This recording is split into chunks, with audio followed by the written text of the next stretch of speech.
Hey Achievers, this is Maya, founder of Healthy High Achievers. Join our global community and create healthier routines to avoid burnout and feel more calm and healthy. Let's get to it. Hey Achievers, welcome to the second episode of Maya's Peruvian lifestyle. On Instagram, you all voted for the most juicy topic, dating Latinos. This is why I almost never record an episode in the evening, but right now with this topic, I just felt like having the evening vibes here with me to talk to you about dating Latinos. Now, my previous episode was about social life and making plans in general. And now it seems like you guys want to talk about love. Ay, el amor. I will share with you what it's like as a foreign girl here in Peru. But please, do note that my opinions and recommendations are based on my personal experiences and should not be seen as a general truth. Okay, you might disagree or think I'm using stereotypes, which will be inevitable. So, that being said, here's my personal opinion on dating Latinos. I will also be answering some questions that you asked me on Instagram. So, are you ready? Let's get to it. First things first. I never got much traction in my own country, Belgium. I used to have a very beautiful best friend with long blonde hair, and I was just the crazy, very social, curly haired best friend of the girl everyone wanted to date. Sometimes I wonder if that's the truth or if that's just a label I put on myself. But it did happen several times that guys would become friends with me and then ask, "Hey, aren't you the best friend of that girl? Could you talk to her about me?" I know. Now, when I got to Peru, I was 21. And right from the first week, I was the queen. Guys at the club, random guys on the street, taxi drivers, waiters, they would all ask me the same three questions. Where are you from? How long will you be in Cusco? And where is your boyfriend? They would all offer me to be my local tour guide, and this, my friends, is what they call brichero. Do you hear the word bridge in there? So traditionally, a brichero were those guys who would date a foreign girl just to get her money and to get a ticket to cross the ocean to the promised land of Europe or any Western country, really. Now, in this day and age, there's some discussion about what a brichero, I already said it in English way, brichero, that's how they say it here, what that means. Because often it's not about the money anymore. Now, for me personally, and you might disagree if you know what a brichero is. For me, a guy is a brichero when they just like me because I'm a foreign girl. And I can feel it. A friend on Instagram gave me the same feedback while creating this episode. She said that, you can kind of feel that a guy's interest is honest, interested into like in you as a person, or he's just interested because you're a foreign girl. Now, I have a very local accent by now. So when I start speaking, people know I'm not just another gringa, as they say. It has happened to me at the club that the guy would ask me the first question of the famous three: where are you from? How long will you be in Cusco? And where's your boyfriend and who? And instead of saying Belgium, I said Oxapampa or Jaén, which are places in Peru where local people are quite white and actually look like Germans because they have a German grandparent or even great grandparent. Or they ask me the second question of the famous three: how long will you be in Cusco? And I say, oh, I live here. And in both cases, I see them back away. They're not interested in someone who knows the ropes. That for me is a brichero. In my definition, someone who's just interested in me because he thinks I'm a gringa who will leave anyway, or who might take him with me to my promised land. But because I'm not rich, I'm not leaving, and I know the game, I'm not as interesting to them anymore. Now, in that first year, I was working as a volunteer coordinator, aka Mama Bear to 18-year-old German girls.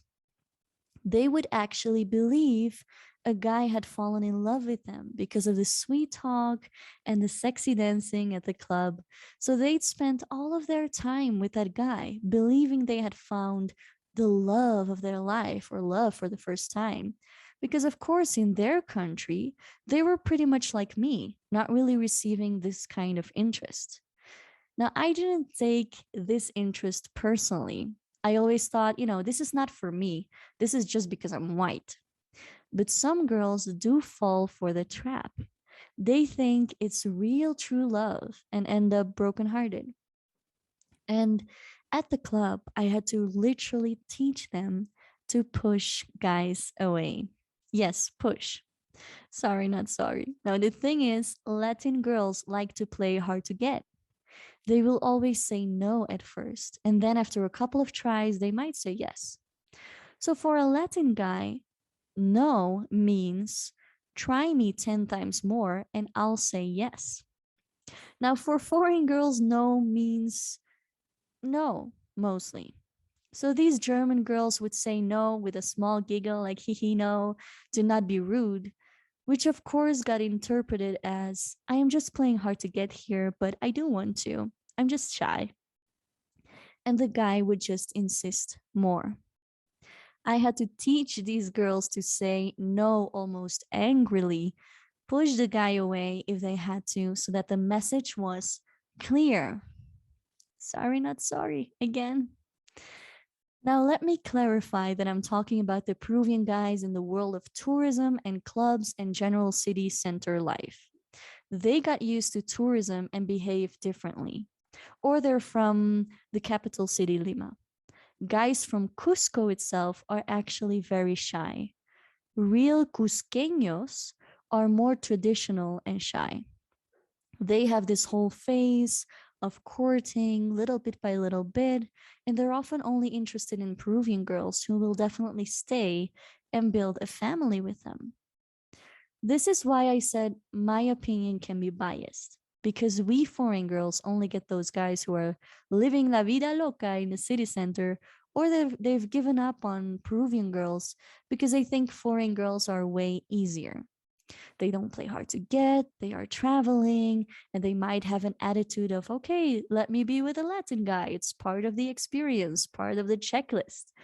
I've heard many travelers talk like this. So during my first year, I didn't really date much. I was getting out of my first long relationship in Belgium, and I just wanted to be by myself. And this wanting to be by myself was very, very hard for my Peruvian friends to understand. They were like, but Maya, why don't you want to be with anybody? Let me remind you that the Peruvian culture is a group culture. They don't need that much me time as we do. When you stay with a local family and you want to be alone in your room, they will think something is wrong with you. The same in love. I saw Peruvian friends jumping from one romantic adventure to the next because they don't want to be alone. So when I had chosen to be alone for a while, I got a new nickname, Monjita, which means the nun or little nun. Yes, a nun, because I was part of the world of musicians, but I didn't drink alcohol. I wanted to sleep early and alone. I didn't take anybody home. Now, then I entered into my exploration phase at 23, and my telenovela got started.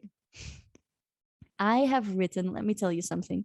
I have written a book about my love life during my first 3 years in Peru, and how my mindset in love shifted through the cultural differences. It's called Love in All Shapes and Sizes. I wrote it during the pandemic, and it has a beautiful book cover designed by my great friend Itaiza, and I still haven't published it. So if you want a digital copy, send me a message and tell me, Maya, publish the book now so I can read it. Now, if I get a couple of those messages, I will feel the peer pressure and maybe actually do it because I was very committed. During the pandemic, I wrote one chapter a week. By Sunday, I would use my friend as an accountability partner and send her a chapter a week so she could read and had her weekly episode. And that's how I finished the book in about 3, 4 months. Okay, so as I mentioned, I didn't take the interests of men seriously because I thought it was just for me being a white girl. But I can't deny that it did boost my self confidence. When I went back to Belgium after 3 years, thinking I was through with Peru, I said, okay, this whole telenovela thing was fun, but now when I'm back in Belgium, this will end. I don't get that kind of attention there. Well, I was wrong. Apparently, self confidence is sexy. And I learned how to feel sexy in my own way. Not using high heels, I hate those. Not using makeup or tight tops. Just with the same colorful clothing style. I'm having a black sweater right now. But even with glasses or with sneakers or my bright yellow rain jacket, and funny enough, this attention mostly came from other cultures, not Belgians. I must admit that I have never in my life dated a Belgian guy. Even my first ex was actually Ecuadorian, Chilean, moved to Belgium when he was 3. Anyway, it was mostly Indians, Moroccans, Brazilians, Colombians, again, group cultures. Well, if my first book becomes a hit, thanks to you guys, I will write the sequel. Now, okay, I can go on about this topic, but let's get into the questions that you asked me on Instagram. Okay, the first one is what called your attention about dating Latinos? And did they always initiate a conversation or did you start sometimes? Good question.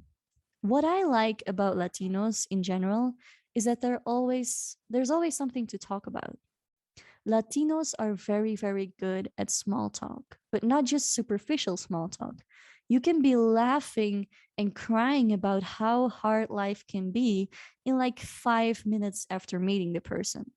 There's no awkward silences, while Belgians are the kings of awkward silences and talking about the weather or renovating their houses or their pets.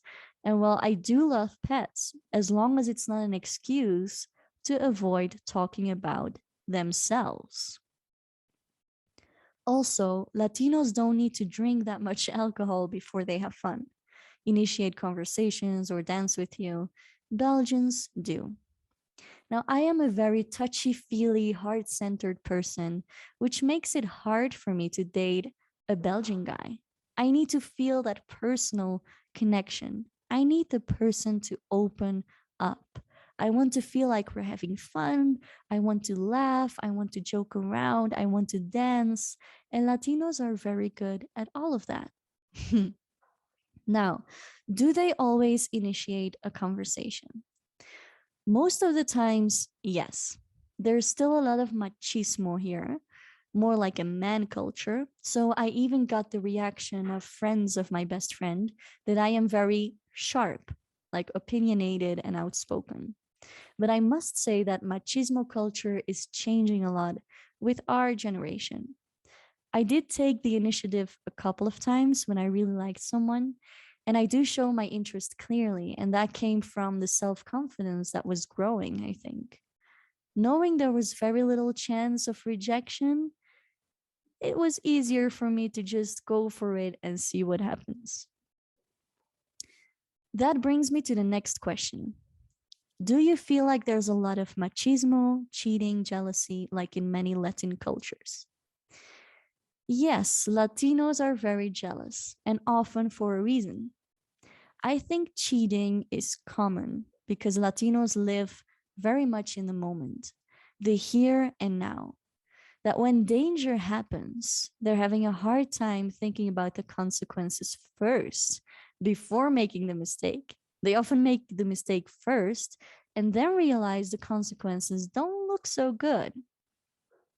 Not only in men, but also in women, there's a lot of cheating, which makes relationships often more toxic, more controlling, more distrusting.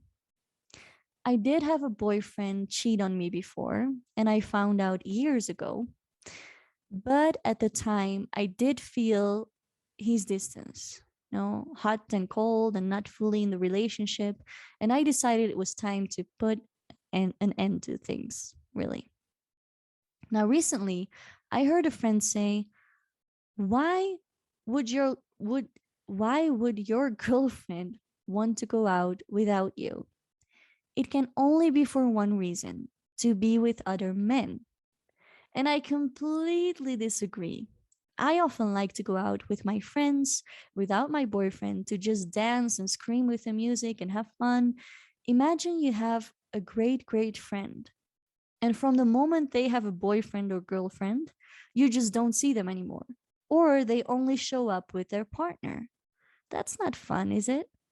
So sometimes you want to be with your friend alone and just fuel their friendship. So that's what I still often do. I have moments where I go out with my boyfriend, and I have moments where I want to just be with my friends. And sometimes, yes, I want to combine both, and that's fun too. And it was hard for my boyfriend to understand this in the beginning. He had a background of more toxic relationships, but now he's seeing how healthy these separate activities can be for the relationship. Next question. There's a difference in money between Europeans and Latinos because the euro is 4 times the Peruvian sol. Does that influence the relationship? How do you divide the costs?